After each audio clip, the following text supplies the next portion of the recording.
After going 1-4 in their last 5 games, it's very apparent now time is running out.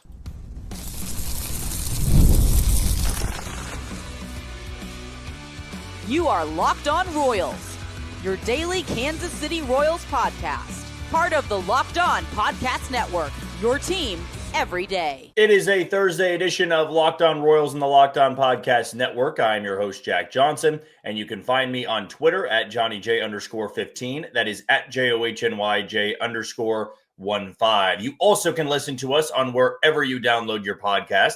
That can be Spotify, Apple Podcast, Amazon Music, Google Podcast, Odyssey, and YouTube. Just be sure to hit the follow button and subscribe.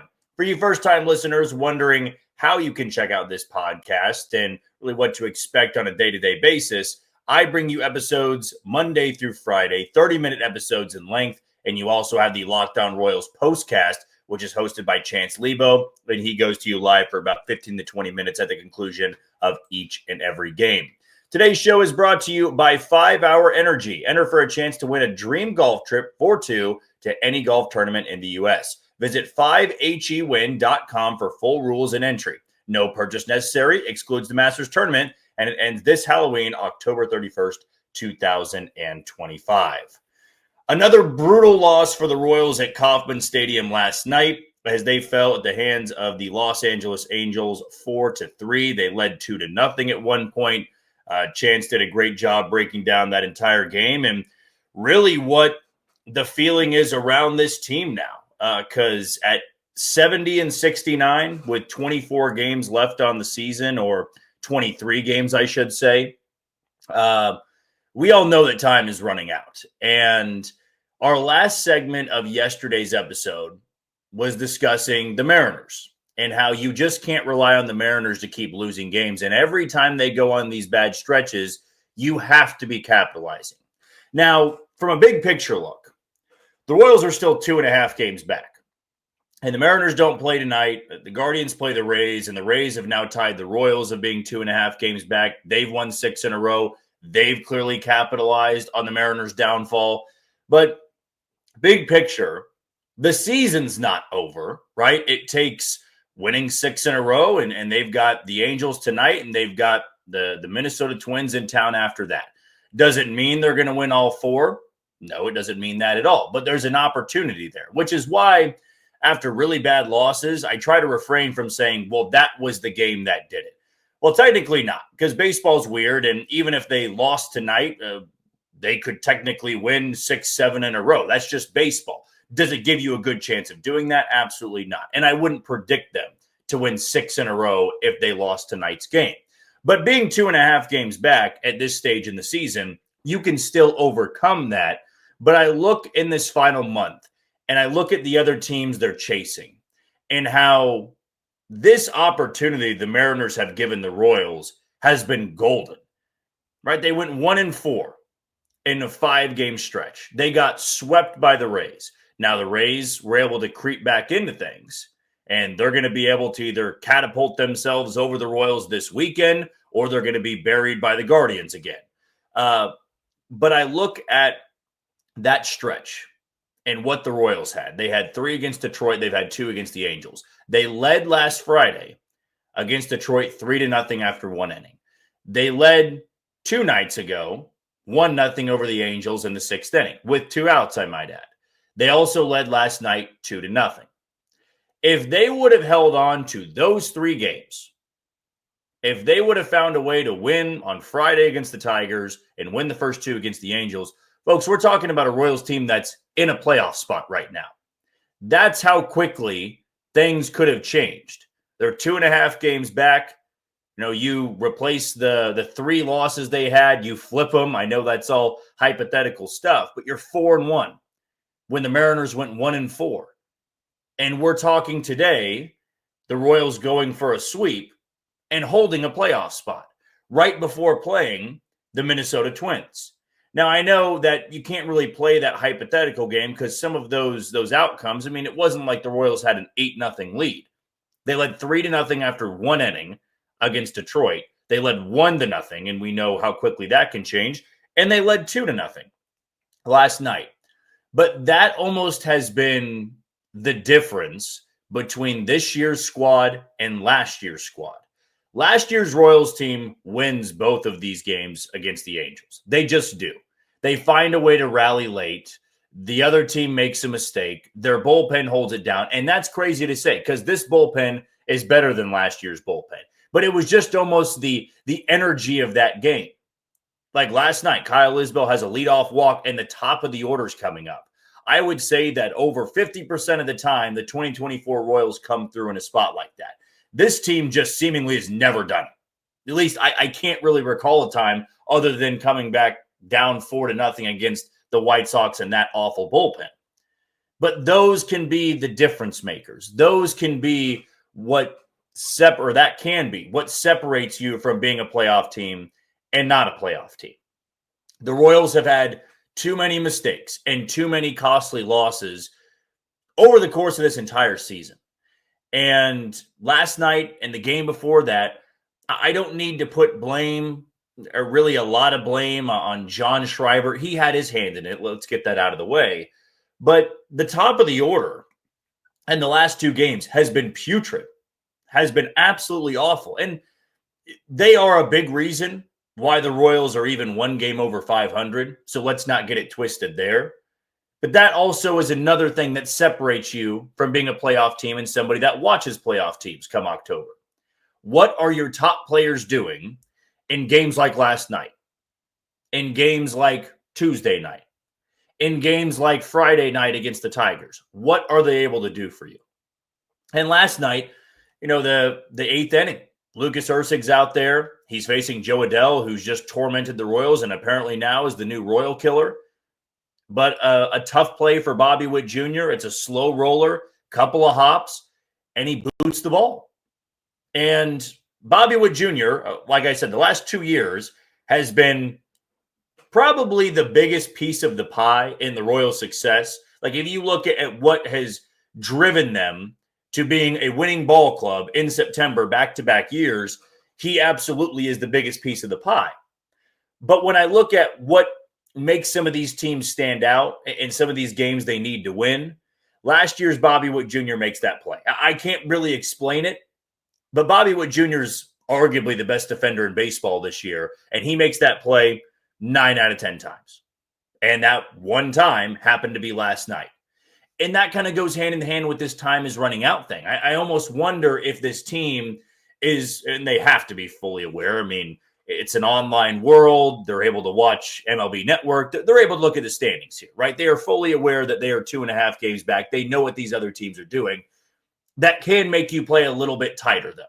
And I feel that we have seen a team play so tight in these first 2 games against the Angels. You saw a double-A arm and a guy with a career ERA north of 7 go out there in back-to-back nights and throw 5 innings of 1 earned run ball.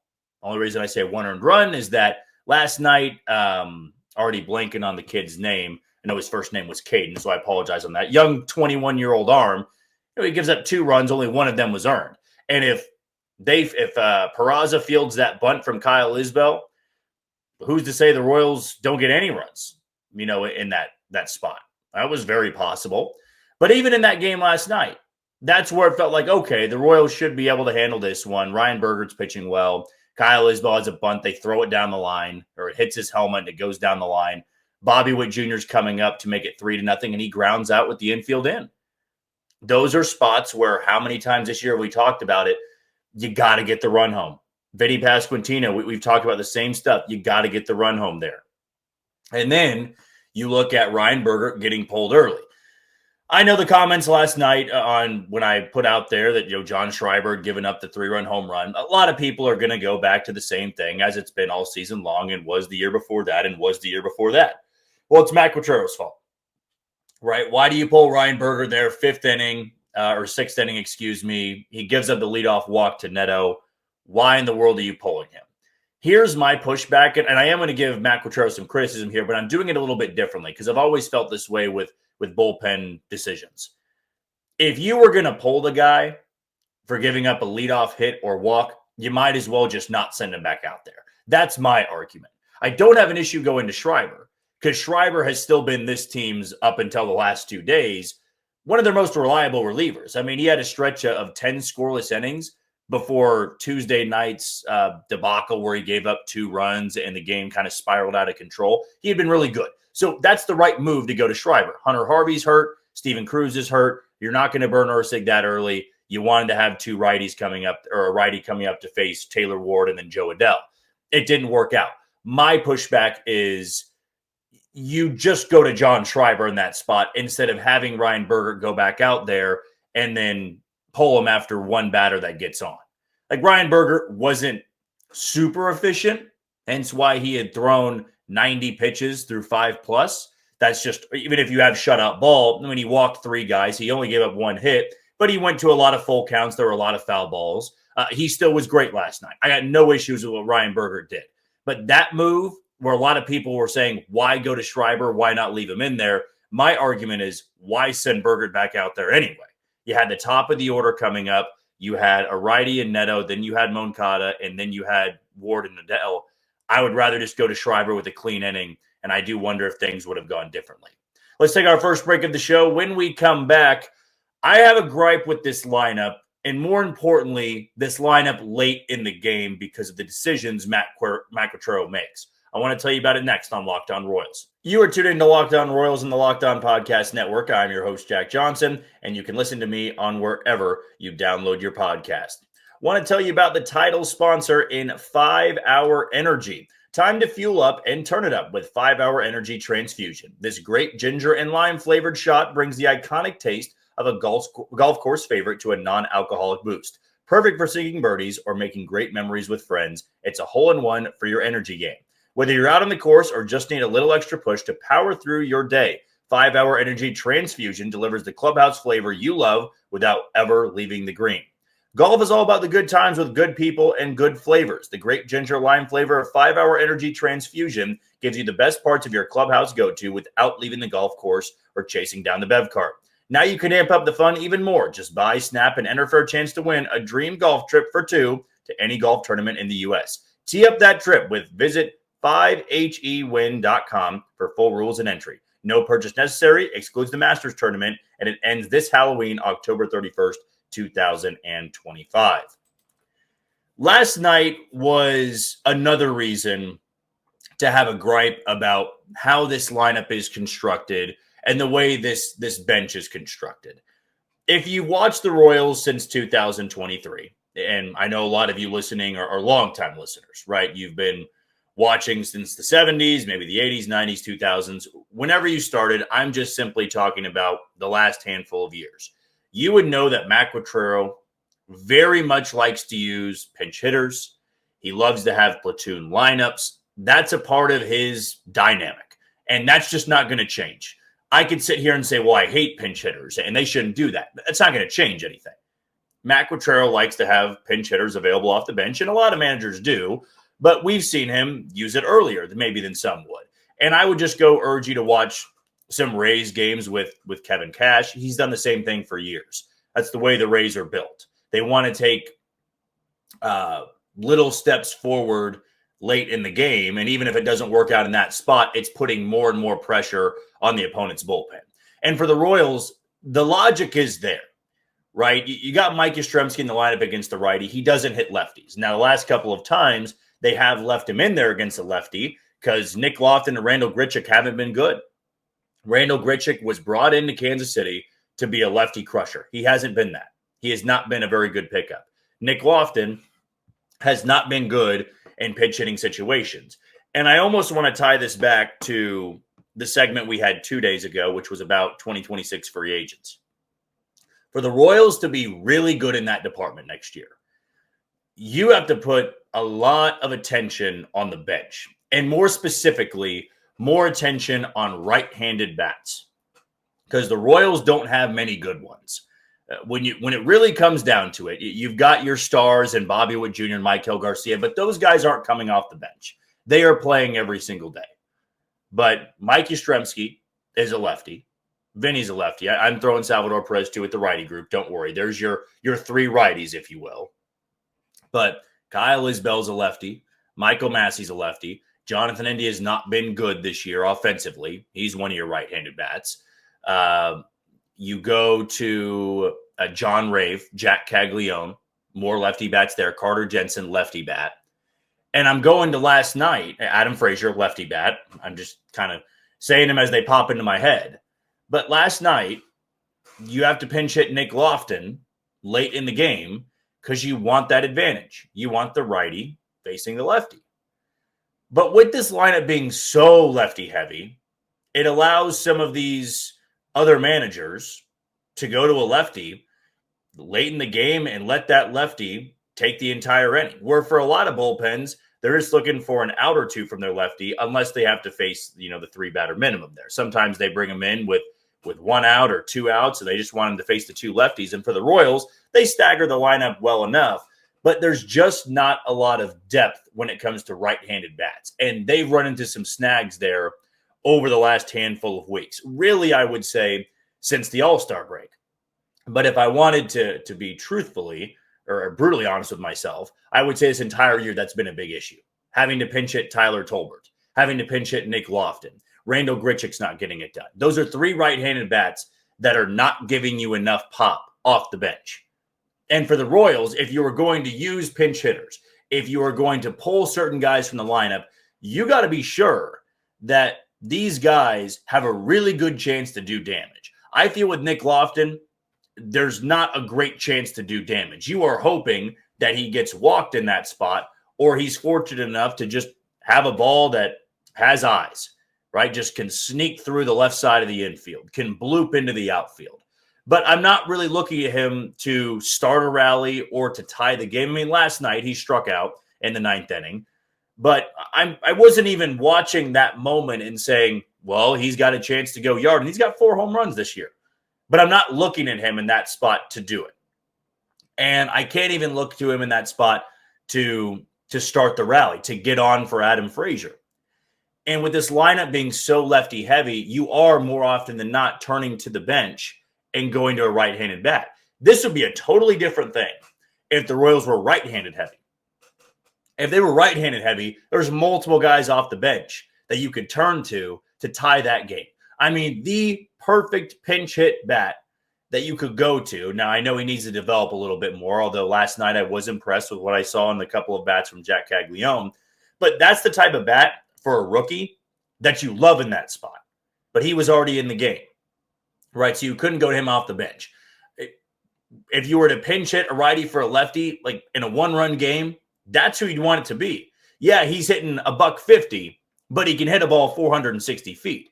Nobody off that bench from the right side. And I unfortunately have to throw Randall Grichuk in this conversation, though in the past he has been more of a home run hitter.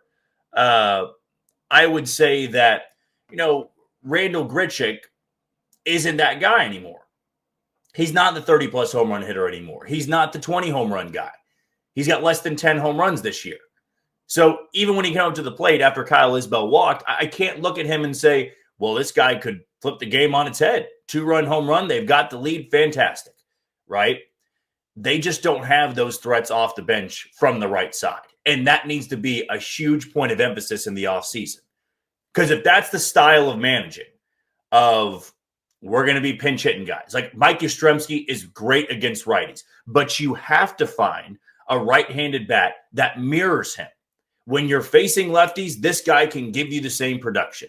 And it shouldn't be that difficult to find a right-handed bat that can give you what Mike Yastrzemski's given both the Giants and the Royals. I understand from the Royals viewpoint, I mean, he's had a 150 WRC plus. It's 50 points above league average, or at least I think it's around 150. That's tough to replicate. But if you go over the course of his entire season, he's around the 110 to 115 mark, if I'm not mistaken. You find that from the right side, and really just look for a right-handed bat that has that same type of production against just lefties, because that's the platoon bat you're looking for.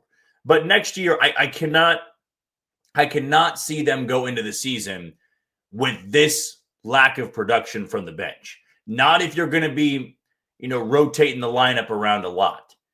With Ned Yost, it was pretty much that's the lineup and we're not changing it. Escobar led off forever. You always had Haas and Moose and Kane and Perez in there. In 2015, Rios was always in there. Gordon was always in there. and Fonte was always in there. Then when they traded for Zobrist, he was always in there. And when you had the bench players play, it was on a Sunday getaway day or a Wednesday getaway day. Like those guys were never playing, but it's a different era now. It's a different age. The Royals like to use their bench, but you need more production from the bench. If you're going to have a left-handed heavy lineup, at least a starting lineup, late in the game, you got to have those weapons off the bench that crush lefties, and the Royals don't have any of those guys right now on the bench, which makes rallying late with pinch hitters very, very difficult to do. We'll take our final break of the show. When we come back, if this really is it for the Royals, if time has already run out on them, what did we learn from 2025? I'll give you my thoughts next on Locked On Royals. You are tuned into Locked On Royals and the Locked On Podcast Network. I'm your host, Jack Johnson, and you can find me on Twitter at JohnnyJ_15.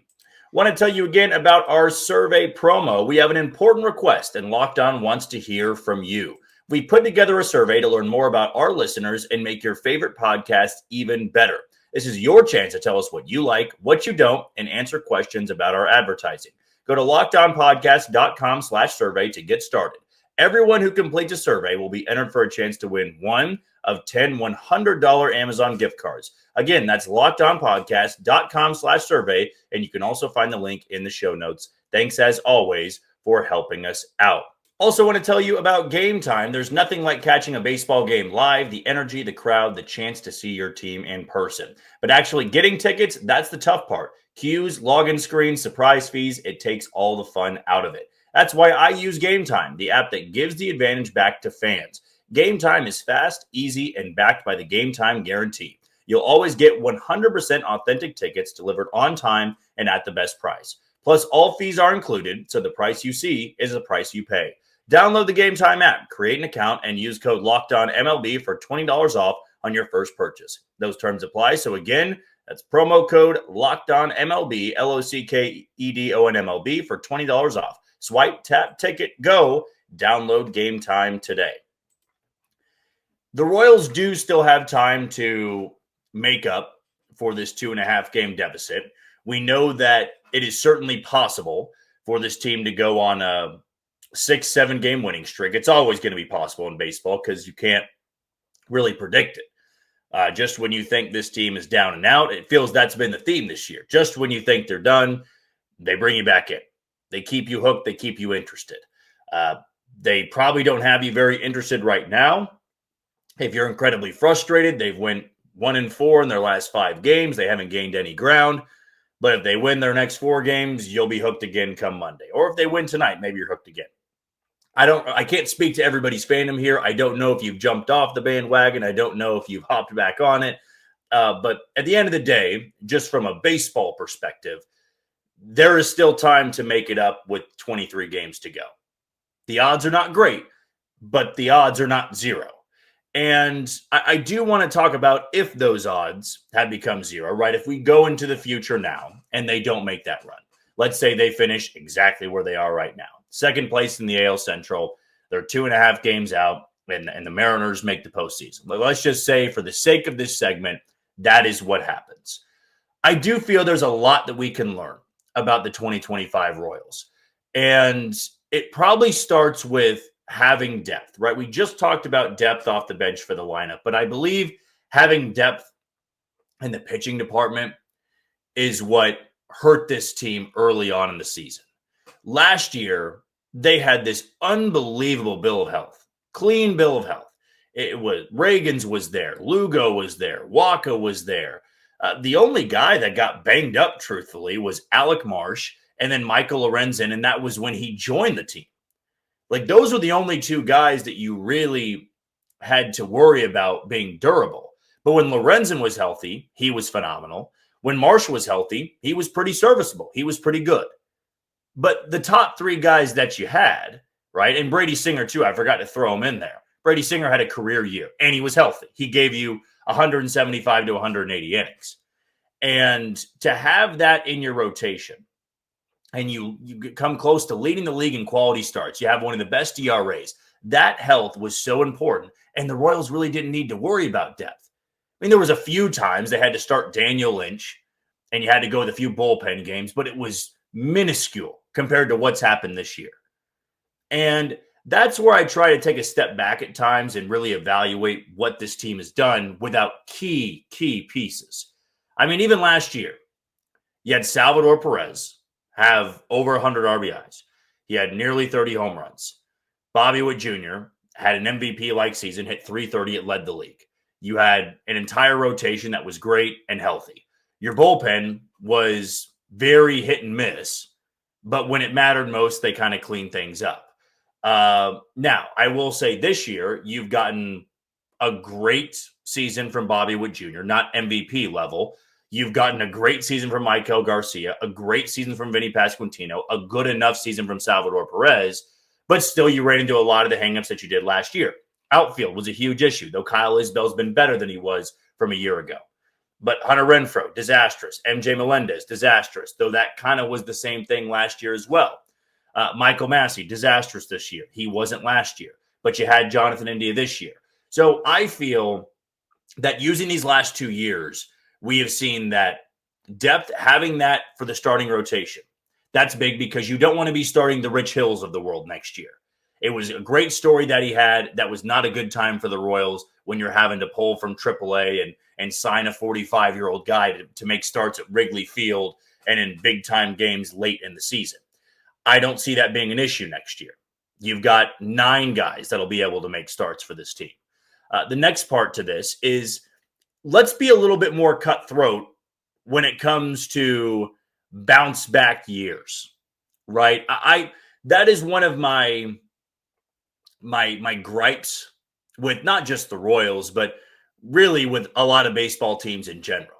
Like, oh, that guy, he went through this and now he should have a bounce back year. Yeah, it can work from time to time. Like technically Adam Frazier has had a bounce back year. But I'm looking at someone like Jonathan India. Jonathan India, the move was right at the time. They needed a leadoff hitter. That's a guy who was top 5 in walk rate. You know, the Reds were willing to move him. All it took was to give up Brady Singer, which now, I mean, with the way the rotation suffered those injuries, Brady Singer probably could have helped this team. And this might be the first time I'm truly admitting it on the podcast. But India's been banged up. The numbers haven't been there. He's been one of the worst defenders in the sport. You could look at that and say, hey, he did get hurt this year, and he was playing through injuries. We're going to pay him, right? Because he's going to be worth anywhere from like 10 to 12 million next year. You could look at that and say, hey, he'll be healthy. We need him in this lineup. We want him back next year. But I almost feel that if you miss the postseason, you need to be more cutthroat with what production you need from certain spots. You know Garcia's back. You know Bobby's back. You know that Vinny's back. I'm going to say Salvi's probably back as well. I'm going to say Isbell's back. Caglione, probably. That can be your right fielder. But everything else should be up in the air.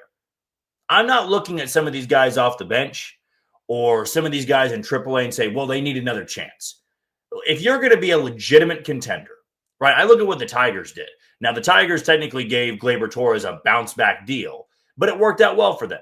They wanted to upgrade at a certain position. And Gleyber Torres was still a league average bat last year, but he turned into an all-star with the Tigers.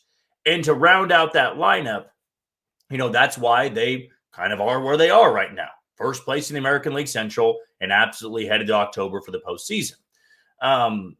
But for the Royals, your outfield cannot be the worst outfield in baseball next year. It's a great sign that the Royals are one game over 500 with the outfield production they got for 70% of the year. Right? That's pretty impressive when you think about it.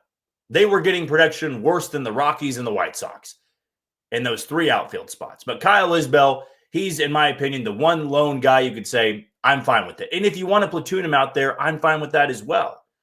That has to get better, though. Going into free agency, going the trade route, you need to find more sure things in that lineup. And I almost feel this 2025 squad has taught us that, yeah, you can be a 500 team with this current group, but that's not the goal anymore. If you finish with a winning record and you miss the postseason, the goal for next year needs to be, that wasn't good enough. We need to be back in October. And we need to make sure that we give ourselves a really good chance. And to give yourself a really good chance, you can't be relying on 2 to 3 bounce backs. If you want to have one bounce back, I can live with that. If you say, for instance, Jack Caglione's going to be on this team, I will call him a bounce back candidate because he's hitting 150 this year. If you wanted to say Jack Caglione's our bounce back, hey, what happened this year? It was kind of weird. We had to rush him through the AA and AAA ranks. He gets to the big leagues in June. He struggles. Then he gets hurt. You use him as the bounce back. Then every other spot, second base, left field, bench spots, those are not bounce back spots. You can't rely on 2 or 3 bounce back years and say, well, we're going to be better than we were last year. In the bullpen, right? I'm trying to think. Sam Long's one of them, though I don't see him being back anyway. He's going to be a free agent. But if you looked at somebody in the bullpen and said, well, he struggled last year, but he can be a bounce back guy. No, it's time to move on. 2 years, 3 years, that's good enough for me. There's enough data on you to know what you are and what you are not. And for the Royals, that needs to be the focus. Where last offseason, there were less holes to fill. You wanted to focus on the offense. The market didn't fall in your favor, but you went out and added a few pieces. Some of those guys, you were hoping for bounce backs. You need to be after more sure things in the offseason. And that's what the 2025 Royals will be telling me. There weren't as many sure things in that lineup until the trade deadline. And then we saw them play above 500 ball. But the first half of the season, there were too many what ifs, and they need to bounce back, and we got to put faith in this guy. That's all fine and dandy, but you really only need one bounce back candidate in that lineup, not 3 or 4 if you expect to be a 85 to 90 win ball club. Well, that's going to do it for another edition of Locked On Royals and the Locked On Podcast Network. I've been your host, Jack Johnson. It's another big moment on Locked On. College football fans, Locked On and Fire TV present College Football Kickoff, your ultimate college football weekly preview. Drake Toll of Locked On Big 12 leads the conversation alongside 2-team AP Coach of the Year, Gary Patterson, former college star Jesse Holley, and Locked On's local experts. A college football preview only Locked On can do. Catch College Football Kickoff every Thursday throughout the season, only on Fire TV. Tomorrow, it's going to be a Mailbag Friday, so get your questions in and look for my tweet later on this afternoon. But until then, you take it easy, Kansas City.